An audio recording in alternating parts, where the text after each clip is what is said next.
So, kids, I want to talk about something really important that's happening this week. In the United States, they are going to be having what's called an inauguration ceremony.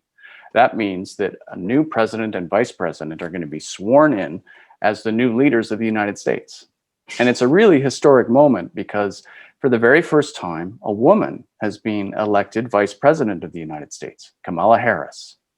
She's the first woman of color, of Indian and African American descent to ever be vice president. And it's a really big deal and a real sign of hope for lots and lots of people.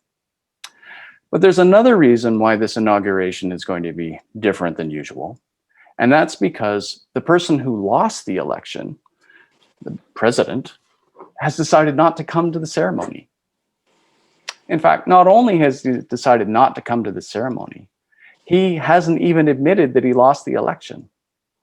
He has maintained that he's still the winner. And because no one else agrees with him, or at least no one in the government agrees with him, he's decided not to come to the swearing in ceremony. He's basically being a sore loser. And he came by this attitude when he was your age. We know that his father taught him you should never be a loser. His father taught him the worst thing that could be said about someone was that they were a loser. And so he grew up not wanting to be ever called a loser. He cheated a lot and he stayed out of competitions where he couldn't win. And now, when everybody in the government knows that he lost the election, he's decided, well, in that case, I'm not admitting that I lost, so I'm not even going to go to this ceremony where the winners are declared. So this is a good time to talk about what does it mean to lose? Nobody likes losing, right? And our life is full of opportunities where you're not always going to be the winner, right? We play sports like hockey and soccer and basketball. We take tests in school, right? Some kids are going to have the highest mark and some kids are going to have the lower marks. And, being the person who doesn't do the best, and if you're in a sports situation, you're on the losing team for a game, that can be hard. That can really hurt inside, right? That can really hurt. So how do you deal with that? Well, when I was young, I liked to play soccer, and I lived really close to a soccer field. And so I joined up like when I was 6 years old. I started playing soccer, and I played till I was 17. And I don't know why, but in our neighborhood, the kids who joined my soccer team, we never won the championship. Year after year, we were kind of the losers. We weren't always in last place, but we were in last place a lot. And you know what? That was okay. The same kids kept showing up year after year, even though we weren't the winning team. Not even close. So why is that? Well, I really liked running down a field as fast as I could. That was fun. It didn't matter if you were winning or losing when you did that. And I could see that the other kids liked that too.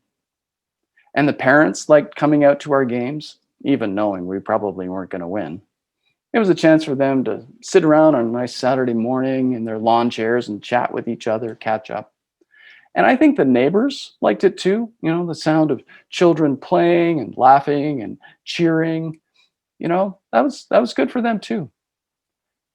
The game was worth it, even if one side was going to lose and one side was going to win. And I think that I learned more important lessons about life because we lost so much. Because the thing is, winning is pretty easy, right? When you win, everybody congratulates you, you're full of positive feelings. Those aren't hard to process. Most of us can deal with that. But when you lose, you're confronted with other feelings which are harder to deal with, right? A sense of sadness or disappointment, surprise about something not turning out the way you wanted it to. That can be tough. But you